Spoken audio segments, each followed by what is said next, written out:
आज संत वाणी में जगजीवन साहब का एक पद लेने जा रहे हैं। जगजीवन साहब का जन्म 1670 ईस्वी में हुआ और 1761 ईस्वी तक जगजीवन साहब पश्चिमी उत्तर प्रदेश की धरती पर अपना गीत गाते रहे। इस पद में जगजीवन साहब सुमिरन की कला बता रहे हैं कि सुमिरन कैसे करना चाहिए।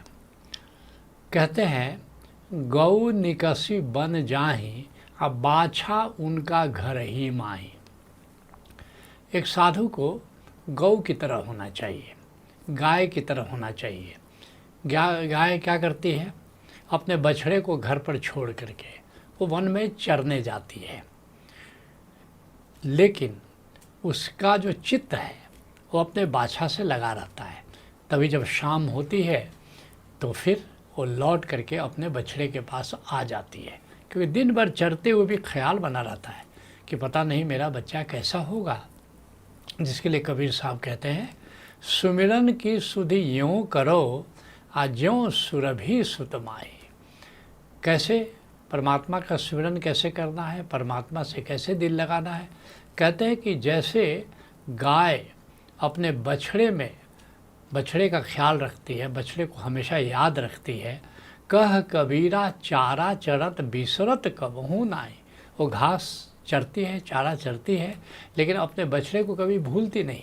ऐसे एक संत को, एक साधु को, एक साधक को जगत का सारा काम करते हुए भी ख्याल हमेशा परमात्मा का बना रहना चाहिए। कहते हैं जगजीवन साहब, त्रीन चरहि चित्त सुत पासा।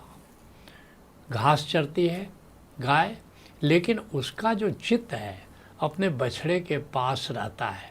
जिसके लिए गुलाल साहब कहते हैं, राम मोर पूंजिया मोर धना। राम मेरी पूंजी है। अगर किसी के पास हीरा है तो हमेशा उसका ख्याल बना रहता है कि मेरे पास हीरा है। ठीक ऐसे ही कह रहे हैं कि मेरा, गुलाल साहब कहते हैं, मेरा जो धन है, मेरी जो पूंजी है, मेरा जो खजाना है, मेरा जो हीरा है वह राम है, गोविंद है, और उसी से मैं धनी हूँ। और निस्बासर लागल रहु रे मना। अपने मन को समझा रहे हैं कि रात दिन बस उसी में लगे रहो, उसी के ख्याल में रहो।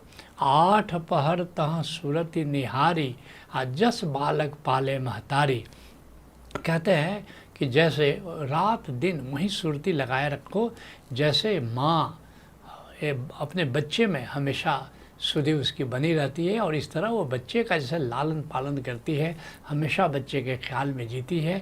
ऐसे ही एक साधु को, एक साधक को, एक संत को हमेशा गोविंद में अपनी सुरती लगानी चाहिए। कहते हैं जगजीवन साहब कि त्रिन चरहि चित्त सुत पासा और यही जुक्ति साध जगबासा। जैसे कि जो गाय है वो चरते समय अपने बछड़े का ख्याल रखती है, इसी युक्ति को, इसी उपाय को साधक को करना चाहिए कि संसार में रहते हुए भी हमेशा वो परमात्मा की याद में रहे, परमात्मा के ख्याल में रहे। जिसके लिए कबीर साहब कहते हैं, सुमिरन की सुधि यों करो ज्यों गागर पनिहार। कि ऐसी सुमिरन कैसे करना चाहिए, जैसे एक पनिहारिन है। पुराने ज़माने की उपमा है, पहले दूर जाना पड़ता था कुएं पर, वहाँ से जल भर के लाना पड़ता था, और गागर को, जल से भरे हुए गागर को महिलाएं अपने सिर पर रखती थी और आपस में बातचीत करती थी, हंसी ठिठोली करती थी, लेकिन ख्याल बना रहता था कि गागर कहीं सिर पर से गिर ना जाए। ख्याल उनका गागर में रहता था। कबीर साहब कहते हैं कि ऐसे ही हाले डोले सूरत में कहे कबीर विचार। वो हिलती है, डुलती है, चलती है, फिरती है, लेकिन हमेशा ख्याल गागर पर है। तो ऐसे ही एक साधक को सुमिरन करना चाहिए, ऐसे ही परमात्मा की याद में, परमात्मा के ख्याल में हर घड़ी रहना चाहिए।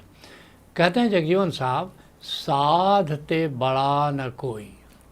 कहते हैं कि साधु से बड़ा इस जगत में कोई भी नहीं है, संत से बड़ा इस जगत में कोई भी नहीं है। और करीब करीब सभी संतों ने ये बात कही, कई धर्म ग्रंथों में इस बात का उल्लेख है, उपनिषदों में देखोगे इसका उल्लेख है, और सभी ज्ञानियों ने, सभी संतों ने, सभी भक्तों ने इसकी पुनरुक्ति की है।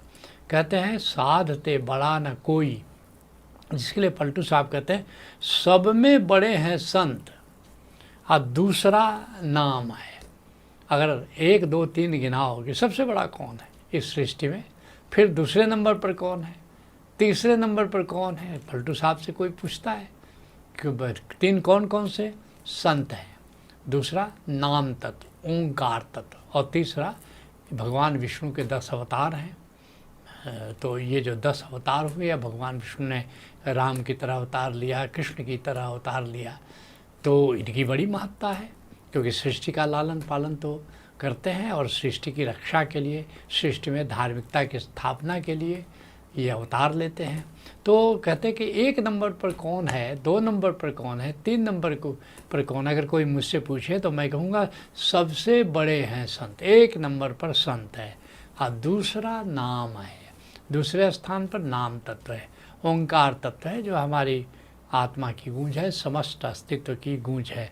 और तीसरे 10 अवतार, ये तीसरे नंबर पर ये 10 अवतार हों, राम हो, कृष्ण हो, और तिन्हें प्रणाम है। कहते हैं इसलिए उनको मेरा प्रणाम है, उनके प्रति मेरा सम्मान है, आदर है, लेकिन 1 नंबर पर तो संत ही हैं। कहते हैं जगजीवन साहब साधते बड़ा न कोई, कह राम सुनावत सोई। और ये खुद राम कहते हैं, ये खुद कृष्ण कह रहे हैं, ये खुद गोविंद कह रहे हैं कि वास्तव में सबसे बड़े संत होते हैं। कबीर साहब इस बात को बड़े प्यारे अंदाज में कह रहे हैं, हरि से तू जन हेत कर। गोविंद को प्रेम करने की ज़रूरत नहीं है, गोविंद को प्राथमिकता देने की भी ज़रूरत नहीं है। हरि से तू जन हेत कर, हरि जन से हेत। हरि का जो जन है, जो साधु है, जो संत है, उससे प्रेम करो।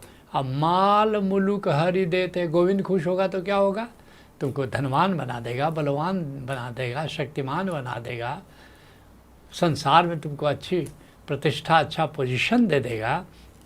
तो माल मुलुक हरि देता, और हरिजन हरि ही देत। और जो हरि का जन होता है, जो संत होता है, वो क्या करता है, गोविंद को ही दे देता है। मेरे मुर्शिद की तरह कौन खुदा देता है, कोई ज़्यादा से ज़्यादा दायरा हरम देगा। संत अगर राजी है तो गोविंद को ही तुमको दे देता है।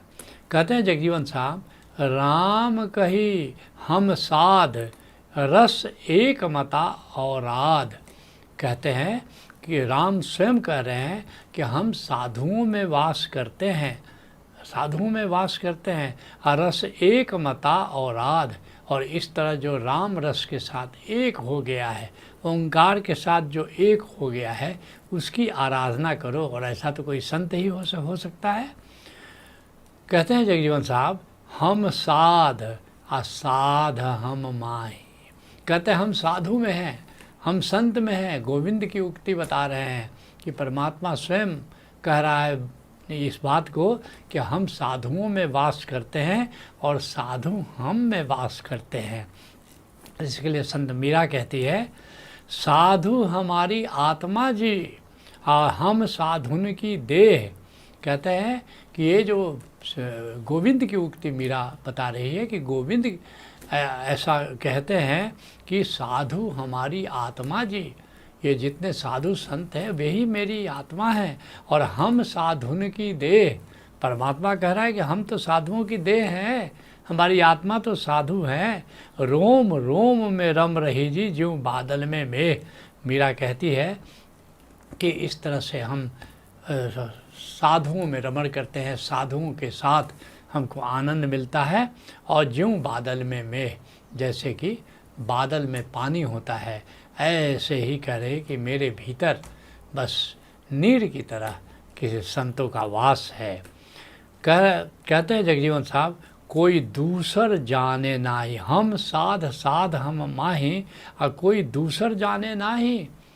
कहते हैं ये गोविंद की उक्ति बता रहे हैं जगजीवन साहब कि हम साध साध हम साधुओं में वास करते हैं, साधु हम में वास करते हैं और कोई दूसर जाने नहीं। और कोई अन्यथा मत मानो, संत को हमसे अलग मत मानो। क्यों? क्योंकि संत राम रूप है, वो राम के साथ अभिन्न है, गोविंद के साथ अभिन्न है, जिसके लिए पलटू साहब कहते हैं संत और राम को एक के जानिए। संत और राम को दो मत जानो, एक ही जानो। संत और राम को एक ही जानिए, दूसरा भेद ना तनिक आने। तनिक भी दोनों में भेद नहीं है। दास पलटू कहे संत में राम है और राम में संत, यह सत्य माने। कहते हैं, पलटू साहब कहते हैं कि संत में ही राम का वास होता है और राम में ही संत वास करता है, इसको सत्य जानो। कहते हैं जगजीवन साहब, जिन दूसर करी जाना तेहि होई नरक निदाना। अगर संत को कोई राम से अलग जानता है तो इसकी दुर्मति के चलते उसको नरक में निवास करना पड़ेगा, उसका पतन हो जाएगा। कहते हैं जगजीवन साहब, जगजीवन चरण चित लावे। इसलिए जगजीवन साहब कहते हैं कि संतों के चरण में मेरा मन लगा रहता है, मेरा चित्त प्रसन्न हो जाता है संतों के चरण में चित्त लगा करके। जिसके लिए कबीर साहब कहते हैं, एक नाम को जान कर दूजा दे बहाए, आ तीरथ व्रत जप तप नहीं, आ सतगुरु चरण समाए। कहते हैं कि बस एक नाम तत्व को जानो, और वो भी जानोगे कैसे? किसी संत के सदगुरु के माध्यम से ही तो जानोगे ना। तो एक नाम को जान के आ दूजा दे बहाए, दूसरा जो भी विषय है, संसार है, ये सबको अपने चित्त से बहा दो। और तीर्थ व्रत जप तप नहीं, लोग बहुत कुछ करते हैं, तीर्थ घूमते रहते हैं, व्रत करते हैं, जप करते हैं, तप करते हैं, कहते हैं इसकी कोई ज़रूरत नहीं है। अच्छा, एक ही काम करो, सतगुरु चरण समाए, सतगुरु का चरण पकड़ लो और फिर देखो कि रिद्धि सिद्धि सब कुछ तुम्हें प्राप्त हो जाता है। कहते हैं जगजीवन साहब, जगजीवन चरण चित लावे, असो कही के राम समझावे।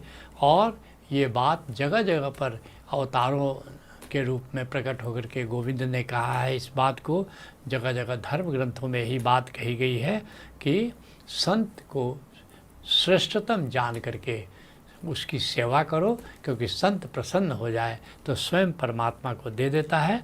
जिसके लिए कबीर साहब कहते हैं, साध साध सब ही बड़े। सब संत मेरे लिए बड़े आदरणीय हैं, अपनी अपनी ठौर, अलग अलग उनकी रीत है, अलग अलग रहने का ढंग है, अपनी अपनी जगह सब ठीक है। लेकिन कैसा साध, सबद विवेकी पार की, जो ओंकार को जानता है, ओंकार का दान जो कर सकता है, ओंकार का जो मार्ग है, सहयोग का मार्ग, उसके जो उजागर कर सकता है, ते माथे के मोर। कहते वो मेरे सिर के मोर के, सिर के मुकुट की तरह वे सुशोभित हैं। तो संत वाणी को यहीं पर विराम देते हैं।